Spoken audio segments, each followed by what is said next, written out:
Mate, it was only after I asked you onto this podcast I realized it sounded like I was trolling you a little bit when I wanted you to talk about very accurate, very fast bowlers. And then I thought he thinks I'm going to talk about the ball to second slip. But that's it. That's the last mention of that particular ball. But one reason that you and I have been talking about this a lot, a little bit for TalkSport and then sometimes just chatting around the room as well, is that really fast bowlers, of which there's only ever been a handful at one time, they used to basically spray it everywhere. Like if you look at Jeff Thompson, it's like the ball could go anywhere. Half of his most famous balls are flying down the leg side and nowhere near anyone. Sean Tate, Shoaib Akhtar, and those sorts of guys. It's incredible now how much different fast bowling is. And Pat Cummins is the one I notice at the moment. We've never had someone as fast as Pat Cummins, but also as accurate as Pat Cummins. And you've got a theory on this. Lead me in. Tell me what your theory is. Well, I just look at the way fast bowling is at this moment in time and the practice that they go in and the way the game's changed. There's a lot more, when you say there's a lot more stats on, balls in areas, different things from like batting and range hitting and everything like that. I think bowling does work that, and I think the straight lines that they now use and the angles that the bowlers use and the practice that they've got and not facilities, but the people that work within the analytic side of the way they work and the attacking the crease in certain parts where they come from at the top of their mark, where they go straight through the line. The game hasn't changed, I don't think. I just think the actual dynamics of bowling in a straight line is more evident than anything else, for the simple fact is, there's a lot more you can see now compared to what it was maybe 15, 20 years ago. And just for an example, I remember having a conversation bowling around the wicket from Duncan Fletcher, and a lot of people that bowled around the wicket, right arm bowlers around the wicket, would run, so you would hide behind the umpire, and then you pop out from the umpire and pop back in. Well, that's dynamics working against each other. And I remember Duncan Fletcher, who, I didn't appreciate Duncan until after I'd finished playing for him. But it was like, no, if you start on the if you can imagine the side, you've got the sideline. If you start just outside there and you start and run straight towards off stump, there's a line that goes all the way to off stump. There's less can go wrong. And if your action is perfectly upright, and if your follow-through is perfectly upright and your head position is going down towards the ball, there's less can go wrong. And trying to make it as simple as possible. And I think what you've got with that, you see something like Jimmy Anderson, just slight little variations of where he starts his run-up to where he lands on the crease. And then if he moves a little bit wider, where he starts his run-up that little bit wider. But it's not a case of just starting it all the way back there. It's the last sort of 3 or 4 strides where you go through the crease. That's where you're attacking and you're in a straight line. It's the same as batting.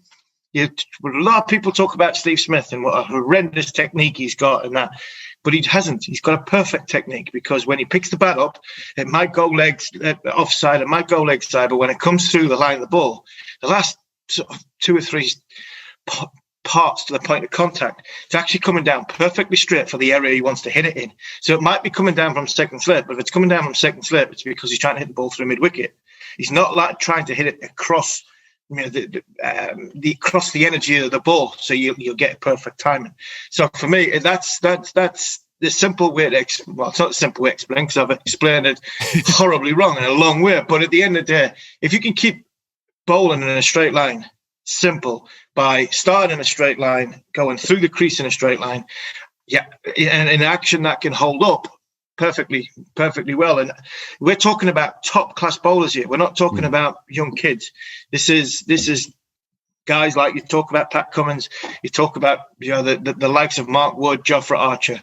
Jofra Archer is the simple one. Jofra Archer doesn't alter his run up too much. He literally starts in the same spot, lands in the same spot, and his ability to sort of keep his front arm straight, his bowling action all the way through, finishes off, and the energy he's got behind the ball doesn't mean he has to alter and change.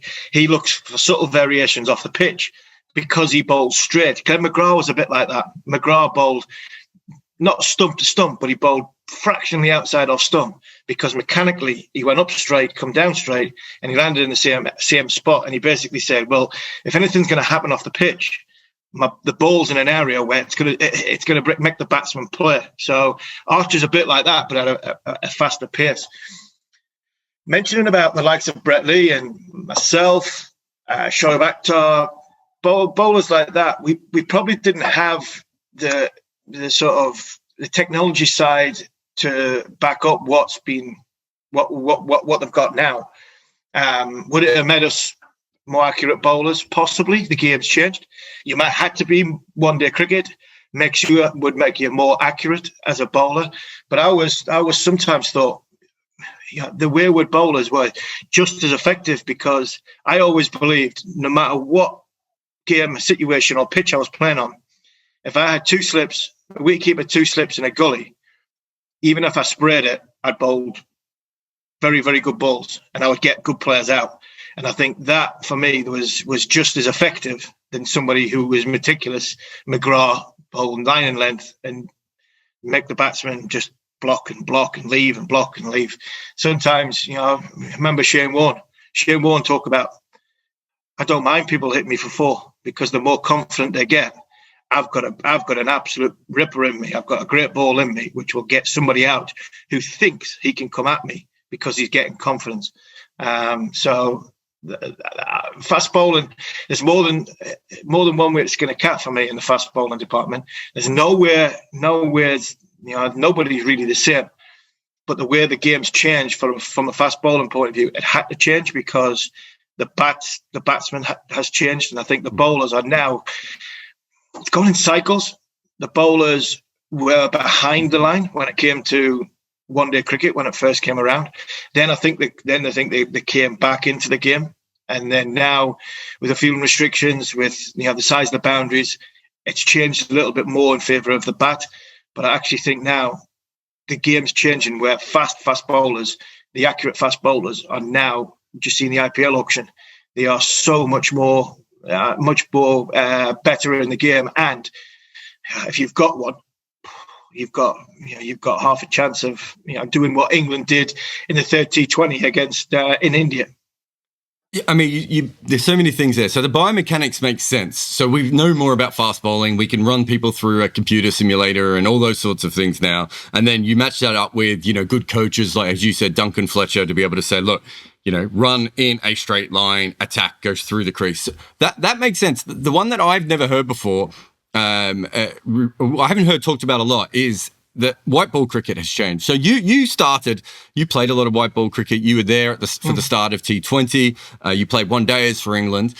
But there's a big difference between that and Pat Cummins being, what was Pat Cummins, 16 or 17 when he first started playing, representative cricket for New South Wales and coming through the system. He's a T20 player almost straight away. That for him, he would have seen T20 cricket as almost as important as Test cricket in a way that you would never have seen. You would never have thought that way. And so there seems to be that these newer guys coming through, and Nortje is someone that you and I have both seen bowl a fair bit as well. Another guy, very, very fast, but very, very accurate. How much do you think that is linked to the fact that the white ball makes you have to be, you can't bowl as many poor balls with the white ball? Yeah, you can't bowl many poor balls, but I think there's more clarity on the game now, as in every ball is in one-day cricket. We've seen the game when Owen Morgan had, the analyst had the numbers and the matchups that everybody talks about. Everything seems to be mapped out for you now, and it's you bowl this ball at that time, you bowl that ball at that time. So there's a lot more clarity of thought, and that as a bowler, if you've got clarity of thought, you've got a great chance of succeeding. It's when there's a little bit of indifference in what you're thinking. There's a little bit of, I'm not sure what I'm going to bowl here. It's a little bit of, this batsman's coming at me, I might change my plan here. And the prime example was in the third one day at T20 was Mark Wood. Mark Wood bowled 3.3 unbelievable overs, because all he did was, right, I'm bowling fast as I can into this part of the pitch, this sort of area, and it doesn't matter what you do. I'm faster. I'm fast enough to really put you on the back foot. And the more he did that, the more confidence he got, and the more he nailed it. Because this was clarity of thought, bang. All of a sudden, Virat Kohli comes down a wicket, catches one off him. Then all of a sudden, that ball in that area is not working anymore. what do I do now? And as he's running in, he's probably thinking, do I go full? Do I stay short? Do I do all this goes through the mind? All of a sudden, he's gone for the Yorker, not quite got there, and he's very cold. He's hit him over his head for 6. All of a sudden, he's now going back to his mark, thinking, right, I can't bowl a back of a length ball because he's pulled me for 6. I can't bowl a full ball because he's sort of check drive me for 6. What do I do now? And that's the difference between a bowler with clarity of thought, and then the next ball went for 4 as well, and somebody who hasn't. And I think that's what's changed in the game for me, because the game is mapped out for you. And because it's mapped out for you, your action, you start grooving your action in such a way where it is becoming easier just to hit a length, bang out a length. But you've got to have pace. And the game has changed in such a way where we joked on the radio when Chris Jordan came on straight after Jofra Archer and Mark Wood, and it was like, this was a different wicket, this was a different ball, this is a different bowler, and he was bowling 4, possibly 5 mile an hour slower than Mark Wood. He was bowling 86, 87 mile an hour, and that's the difference between top level, quick out and out quick bowlers and what they look at. But what they do is they hit an area, because that's what they're being told to do. So then they know for 3 days leading into the game, I've got 22 days leading into the game, I've got 24 balls to hit.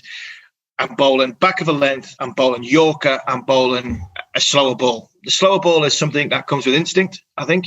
You practice it, but you put it in your locker and you go. And I think what they do now is to practice so much on hitting these 2 lengths in a game. And because of that, I think that's why the bowlers have gone to a whole new level. But they've got to be, pace is huge, because if you don't quite nail it, the bat, it's massive in the game. Now they're huge big bats and now small boundaries, and you get punished. And I think that's where I see the game evolving to. Teams are going to have people like Chris Jordan, a bit like Tom Curran bowling. They're going to pick them in a team I'm just talking from an England point of view. They're going to pick them in a team to bowl 2 or 3 overs at a death. But if you bowl at the start, you're not in the game. And I think that's where the game's going to change. Picking 5 bowlers now, you're picking 5 bowlers for certain slots. And I think that makes bowlers better, because they've got clarity of thought and know the job, and this is what they're going to go out and do. Where possibly 15, 20 years ago, or when 2020 first came into it, it was all about just bowling your 10 overs, trying to keep you down to 5.5 and over. If you bowl 10 overs for 55 in a 50 over international between 2000 and 2010, you did well. That was your job. Where now it's not 10 overs anymore. It's 6 balls of this over has to be nailed on. 6 balls of that over has to be nailed on. And I think because of that, mentally, you're a different bowler. And I think the clarity of thought is huge in the game, and it helps. It's really interesting. I was thinking about Mark Wood, because obviously you've had a lot to do with him, from him coming up from your area, and I would say he's a fundamentally more accurate fast bowler than you were. Obviously, he's a different height as well, which helps. And part of your problem was, the Mornay Morkel problem, where you guys are fast and tall. So a lot of things can go wrong with that. But Mark Wood, I was thinking of someone like maybe Nanty Haywood, like a similar kind of pace, a similar kind of energy off the wicket. Nanty Haywood, I remember I worked with his wicketkeeper at Scotland, Grant Morgan, who kept with him domestically. And he said he spent most of his time diving down leg side trying to stop the ball. You just don't see that from Mark Wood. And that huge change in the game is so interesting. And I want, and the clarity of thought, the white ball, the biomechanics, all these things sort of play in. But the other thing is just the skills. Jofra Archer bowls a knuckleball. And I think it was in the second T20, Stuart Broad was on air talking about how hard they were. Now, Stuart Broad can bowl a leg cutter and is a very highly skillful bowler. To think that someone who can bowl at 90, and I think Jofra's got up to 95 miles an hour, can also bowl a knuckleball. I know, again, you are very famous for one particular slow ball, but you're also very famous for saying that you have no idea how Michael Clarke missed that, and you weren't very good at slow balls. The little skills that Jofra Archer and Jasprit Bumrah is another one have compared, and you can put Pat Cummins' wobble seam into that as well. All of those things, those are the sorts of things that guys like Muhammad Asif and Stuart Clark and, slower bowlers used to do. And now suddenly, even the fast guys can come in at 90 miles an hour and bowl a knuckleball. the way that people are preparing and training has just completely changed from your era, hasn't it? Absolutely. It literally training in our era was you bowl a few bouncers, a few Yorkers, bowl in the middle for a bit.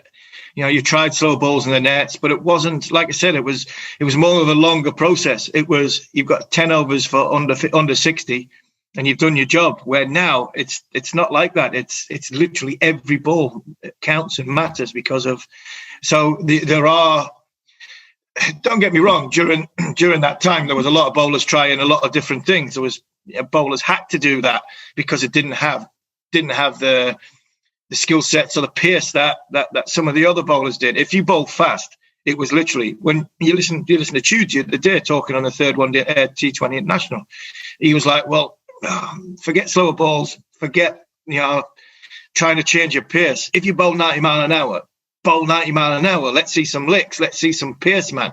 And that's what Chude is saying, because that's what we were brought up on. You're in the team to bowl fast, so bowl fast. That was basically the. We don't want you to bowl any slower than 90 mile an hour, because we've got other bowlers can do that. The likes of Alex Wolf. That was, I can remember during my time. John Lewis, Jimmy Kirtley. It was like, well, they're in a team to bowl Yorkers. They're in a team to bowl like medium pace. You're on a team to bowl fast, so bowl fast for 10 overs. And that's where the game's changed, because you talk about all these skills that bowlers have got.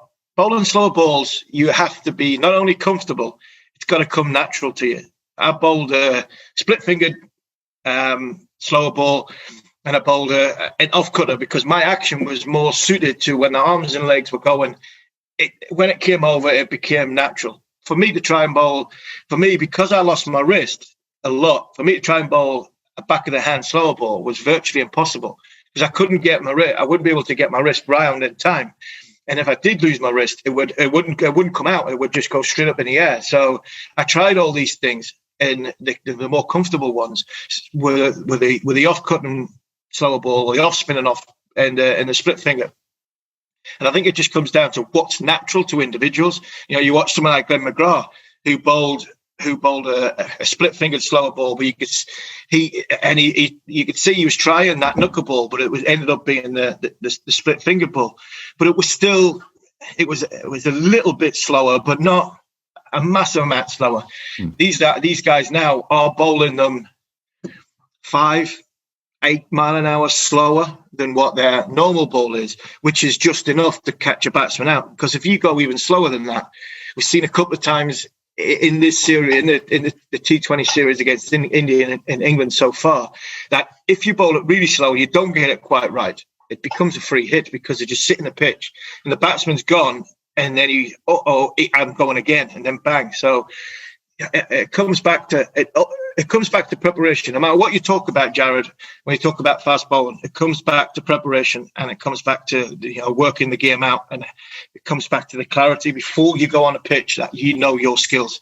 You can teach kids all the stuff in the world, but if they don't practice it and they don't really feel comfortable doing it, then don't encourage them to do it, because all it does is bowling's confidence, bowling's feel, bowling's natural, and the most natural you can make bowling, the easier it becomes.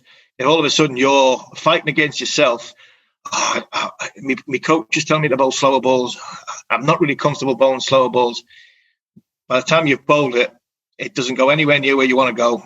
And all of a sudden you've gone for a boundary, and then your shoulders are slumped, pressure's on, and I've got to go back and do it again. So you've got to have a clear mind and a clear thought process of what you're doing, and you've got to be able to nail it. Because if you don't, then don't bowl it. I was the same. I wasn't comfortable bowling a slow ball, so I didn't bowl them because I didn't really feel comfortable doing them. I mean, I think when you talk about all that, that's the one thing I've noticed in the 10 years or whatever, 14 years I've been covering cricket, is the way that the nets have changed. So you could see that I reckon about 2013, 2014, a couple of teams worked out that bowling around the wicket to left-handers when you're a fast bowler is a better way of doing it. But the problem was that it took about another 3 or 4 years to happen, because bowlers needed to get used to it. There's no point saying. I mean, I remember one of the guys that I work with. I was saying to him, "Look, you're getting smashed by left-handers every game. Why don't you bowl around the wicket?" And he's like, "Oh, I don't know how." And I was like, mate, we've got training facilities. Just talk to the coach, talk to the bowling coach, and we'll do it. And I think that's the biggest difference now is just, it's not that you guys weren't thinking of that sort of stuff. It's just there wasn't that sort of support network. I mean, here's my question for you. Did anyone ever check how accurate your bowling was? Was there any system that they had in place? There was no system you had in place. Again, it comes back to, it was you get to your 10 overs and that's it. It's not broke down any more than that. And I think, you talk about that is the difference that comes. I was probably in my generation, my time, the one person that when it comes to practice, who was ahead of his time, and he was the genius, and that was Peterson. Peterson wouldn't face a ball in the nets that he wasn't going to face in the middle. He wouldn't. Kevin wouldn't face new balls in the nets. No chance. He would face them at the end of a session. He was so single-minded and driven that he was going to face. There was one time in Perth where we didn't have any decent balls, so we ended up bowling with new balls, and he went berserk, absolutely mental that he wasn't facing them. And then he started trying to slug them out the net. So we ended up just bowling bounces at him, and it was the biggest car crash session you've ever seen. Hoggard bowler bouncer, Lewis bowler bouncer. So I thought, I've got to go in. I'm sticking with me bowlers, bowler bouncer. We bowled 7 bouncers at Kevin in a row because he was trying to slug these. He didn't want to face the new balls, and he tried to slug them everywhere. And what he said afterwards was the point that I'm going to try and make. And it was like, and in the end, I was like peacemaker because Hoggard and Peterson had a little bit of an issue. And I said, look, Kev, if you bat properly, we'll bowl properly. But if you're going to bat like an idiot, or not an idiot, but if you're not bowling, you're just trying to slug it. It's our preparation as well. And right, so we went back to old balls, and at the end he came out and he was like, I don't face new balls in the nets. I don't face new balls in the game. I'll face new balls when I'm 70 not out and I'm facing a second new ball. Don't face new balls in the nets. This is my preparation. You want to bowl with new balls, that's the middle. And it was like, yes, he's right. He is right. We don't bowl at Kevin Peterson with brand new balls because he bats at number 5. If you want to bowl with a new ball, we are new ball bowlers. We do our preparation out in the middle, then get somebody else to bowl in the net at Kevin Peterson.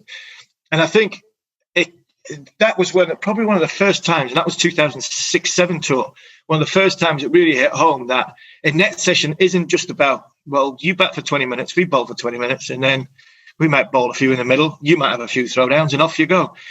The net session is just an extended arm of what the game situation is. You are going to bowl at him. These are your 4 overs. These are your match overs. You nail it, and there's no practice anymore. That's the key. There's no practice anymore, and I think that is something that has evolved into where the game is at this minute in time. Fast bowlers bowl. They don't bowl dead overs anymore. We probably bowled more dead overs than we did match overs because you were ticking boxes. Tudes talked and Goffey talked about first time they went on tour.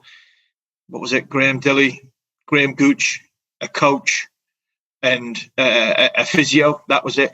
Now you've got backroom staff like you've not believed who have got so much information going into that session that you are not going to take high catches if you're a guy that feels in the ring. All you're going to get bombarded with are catches from in the ring. And I think the fast bowling is exactly the same. You bowl your match overs exactly this. Your practice overs exactly the same as you bowl your match overs, and then you basically, as Fletcher would say, you're training your brain to be switched on from literally ball one, as opposed to how many times you've seen a fast bowler first ball of a spell or first ball of a session would have dribble down leg side or dribble down the offside or be a slow bouncer because they're just trying to get themselves, trying to get the body moving. Don't happen anymore. It is literally nailed on, and that's because of the preparation and the practice. I mean, thinking about this too, there are still fast bowlers out there who are not as accurate. So for me, I think Billy Stanlake should be the best bowler in the world in that he's, 6'8", 6'9". He's strong, and he can bowl over 90 miles an hour. But the reason that Billy Stanlake hasn't made a career is because the batsmen have evolved and they will pick off his bad balls in a way now. So I was trying to think of, what I would think that if you had come through just even a generation later, your bowling would probably be a lot more like Morné Morkel's. Where you'd still be as dangerous, but you'd be putting the ball just in a spot. And it's not like Morné Morkel was a devastatingly accurate bowler, but he put the ball in a spot more often. But it's funny because you talked about the inconsistencies early on, where you were saying that, and you've said this a lot before, that batsmen not always knowing where you're going to bowl, it helps. The only bowler, modern day bowler I can think of, who bowls very, very quickly and batsmen are a little bit unsure where the ball's going to be is probably Mitchell Starc. And he's left arm, which is a bit different. And he's also, 6'6", 6'7" as well, which helps. But there really isn't that many guys left. There's a lot of guys out there like, Billy Stanlake, who, and was it Aaron Sumner, the young Tasmanian kid, I think, as well. There's a few guys out there that have that pace, but they're not coming through in the way that Nancy Haywood did, or you did, or Devon Malcolm, or Shoaib, or Sean Tate did. You really have to be very accurate now. Is that just because batsmen have been on ball machines and there are more quick bowlers around now than there was 20 years ago, so people are just more used to it, do you think? I think a lot of batsmen now feel as though the fast bowlers to score. They feel as though that can score. Somebody like myself, Monomoko, you talk about Billy Stanlake, a batsman will set himself up and think, well, the stumps aren't in the game here. I can hit the ball. I can hit the ball straight back past them because the ball on the stumps is not going to have a great deal on it because a bowler will float that towards the stump. So I can hit that straight back past them. Not a problem. My hand-eye coordination, not foot movement, can see the ball, which is looped at them, floated at them, and they'll take the stumps out of the equation, and they'll say, right, anything after that, it's a free hit. Oof. So as a bowler, your margin for errors go, as a tall bowler, gets a little bit shorter, gets a little bit smaller. What you find with tall bowlers is there's a lot more can go wrong for the simple fact is, and it's just fractions. Fractions. If you get I look at somebody like Mark Wood, Jofra Archer, even a Pat Cummins, very tight in their actions. So their gather is very, very tight. It's very compact. They go up. They don't go right up in the air like I did with both arms. Stanley, he's tall. He goes up in the air. Morning Morkel, both arms go up in the air. There's a lot more can go wrong because there's a lot more moving parts.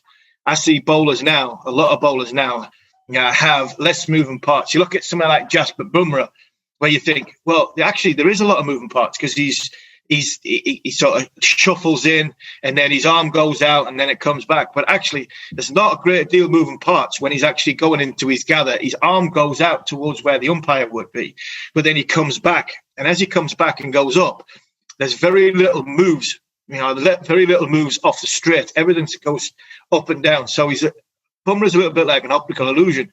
He goes out before he gets to the business area, and then he comes back in. And that for me is, Malinga was similar because his arm went out. Yes, it stayed out, but it didn't move. It was very straight, and it was a lot of people say, "Oh, Malinga, he throws it." He doesn't. He's actually got he's got the straightest bowling action you'd ever have. It's just he comes from a different area, but a lot of tall, really tall, gangly fast bowlers have. And Stuart was the same when he first came on. Stuart Broad was similar when he first came on the scene, and then he changed it. He's gone from sort of throwing his arms up a little bit, to then gathering in tight. He changed his sort of his cocked wrist and his approach at the time, and I think that obviously that helped him no end with his accuracy. But the likes of myself and Shoaib, there was a lot of arms up in the air and coming down and coming through. There's a lot more can go wrong. But your tall, gangly bowlers just have to be slightly off. And they're slightly off at the stumps. And because of the bounce, the wicketkeeper's an extra 2 or 3 yards back. It looks even worse as it goes past. And I worked out very, very quickly earlier in my career that once the ball goes past the batsman, I switch off. I'm not bothered. If it goes down leg side and the keeper's diving full stretch, I'm not bothered. It's where it goes. I had a thing in my mind. I could switch that off and say, well, if it's going past the batsman at this point, I'm happy. If it's miles down leg side of the batsman, then I'm in trouble. But if it just goes past the batsman, and a lot of it was, especially left-handers, I got a lot of left-handers caught down leg side, caught sort of leg slip, or caught behind down leg side, just gloving it. And once it got to like Philip Mustard or Alex Stewart when I first came on the scene, or Garrett Jones and beyond, if they're diving full straight down leg side, it's not because it was an inaccurate ball. It's just that the height and the bounce that the big tall bowlers get. It exaggerates by the time it gets to the wicketkeeper. That's the wicketkeeper's job, unfortunately. He's got to try and stop the ball. He's got to try and catch the ball. And I feel as though that was a strength of mine. I could switch that off, because that could damage a young bowler thinking, oh, that looked awful down leg side. That looked awful down leg side. But actually, it's not. It's where the ball. So I would bowl a ball that would sort of swing back into the left-handed batsman, just sort of tickle and miss his rib cage. But by the time the wicketkeeper sort of took 2 steps to his right and took it above his head because of the ball bounced, it looked as though it was a mile down leg side. But actually it wasn't, because I could see the batsman, the whites of his eyes, thinking, I don't really fancy that. And I think that is what a tall bowler does. Morning Walker was exactly the same. If Morning Walker bowled a rib tickler that just missed the right-handed batsman's ribcage area or sort of glove area, by the time it got to Mark Boucher down leg side, it looked awful. But actually it wasn't. So that's just something. It's again another optical illusion that you can have with fast bowlers. A Goffey or a Mark Wood or a Simon Jones, if they just missed leg stump, well, it was the wicketkeeper took it, not a problem. No, it didn't look as bad. And Goffey's another one. Goffey was another one like the likes of Mark Wood and Simon Jones. Very little could go wrong with their action. They ran relatively straight. Goffey's front arm, he threw it at the batsman. And he was all bustle, everything in there, where the more languid, there's a little bit more can go wrong with the more languid bowlers and the taller bowlers. I actually felt and I keep saying this to Mark, the faster you bowl, the more accurate you'll get, because there's less can go wrong. The minute you start slowing down, the minute you start doubting yourself, the minute you don't go through the crease quickly, is the minute that little things can come in, your timings go wrong. And the timing is huge when you're trying to bowl your action.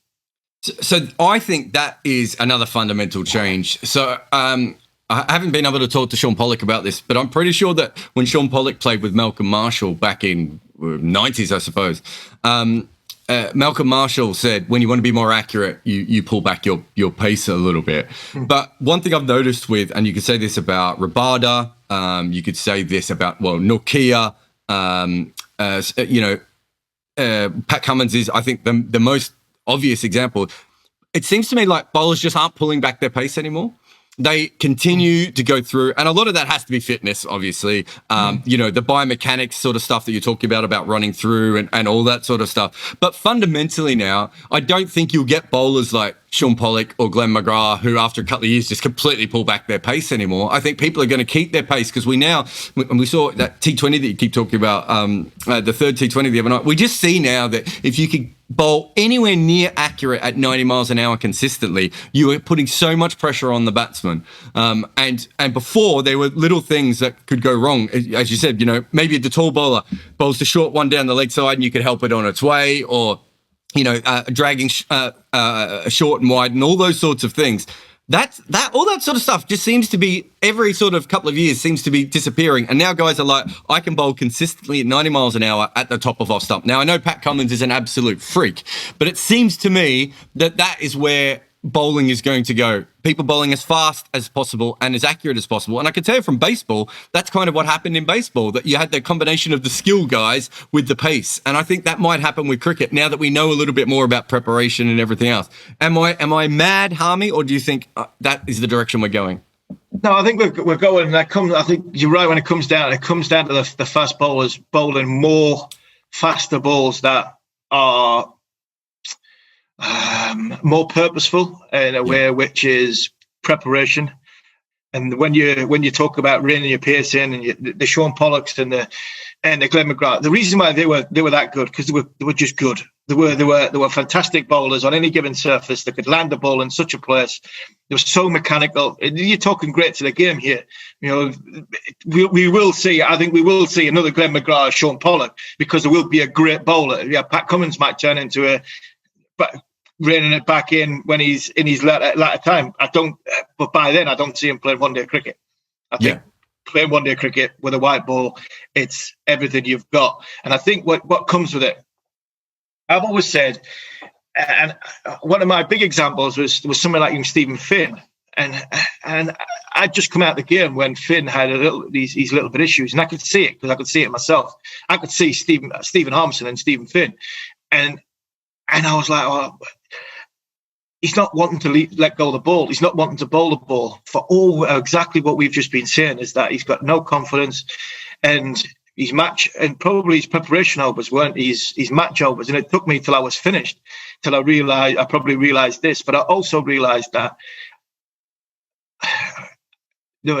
my first ever captain was David Boone, and there was a lot of times I would be looking at Slip and thinking, is he awake in there? Is he going to take me off in a minute? He bowled me 9, 10, 11 over spells. ECB were mental, absolutely berserk.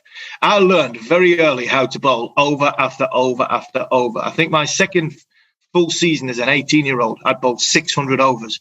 ECB, I was an under-19 at the time. ECB were mental. And he wasn't bothered. And I remember him telling me, first, basically, we had a photo call to start the season in our white kit, blue kit, for the one-day kit. And he just said, take your blue kit off, son. And he said, give the coach. He says, because you'll not need that. You're playing 16 first-class matches. You're not going to play a one. I never bowled a white ball for 2 years when I was a professional cricketer. And it was only because in the game I did bowl a white ball in, I had to borrow somebody else's kit because we literally, I think we went to Somerset with 12 men and somebody got injured and I had to play. And it was just, he just learned me how to bowl lots of overs, and it was done a different way. And I felt as though I could bowl and bowl and bowl, and I got going. And I always felt as though I needed to keep bowling to the point where I was nearly injured to keep my rhythm. If I had 3 or 4 days off, it took me a couple of days to get my action right and go straight again. And I felt that with someone like Finn, who probably was getting looked after. He was missing games here. He was doing that. And I think the tall bowlers need to keep bowling. They need a rhythm and the way it's going.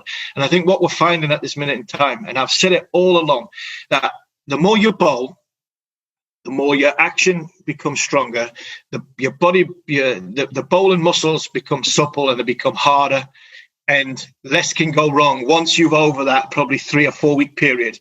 If you get through that 3 or 4 week period, coming back from an injury, and you're bowling properly and you're nailing it and you're nailing it and you're nailing it, you should, if you keep going at it, you keep bowling, every sort of 2 or 3 days, then there's very little for me that can go wrong and get injured.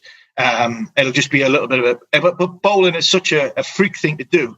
You could get injured at any time, because who in their right mind tells you to run as fast as you can, throw yourself in the air and hurl your body as fast as you can through a crease when they say 8 times your body weight goes through your front leg, and then go back and do it again and again and again. We are, as batsmen would say, we are freaks of nature. We are, and that's just it.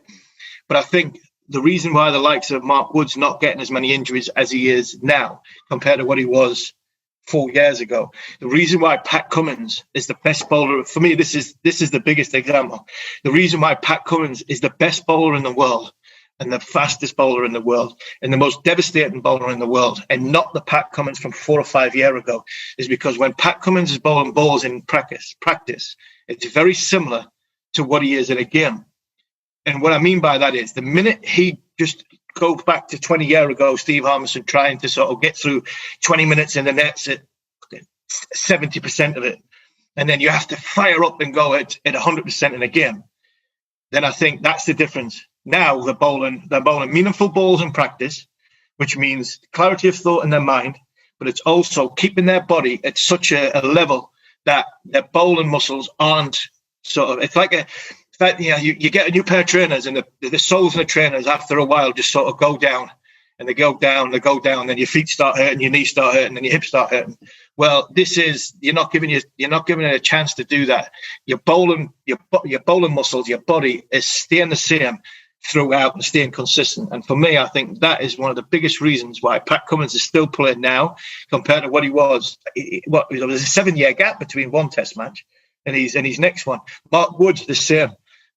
What we're finding now is, I think, I don't know this for certain, but my outlook of it is these guys must be bowling properly in practice and bowling meaningful, and not lowering their bowling muscles, and not giving them a chance to sort of go soft and then go hard again. They are literally keeping it at the same all the time.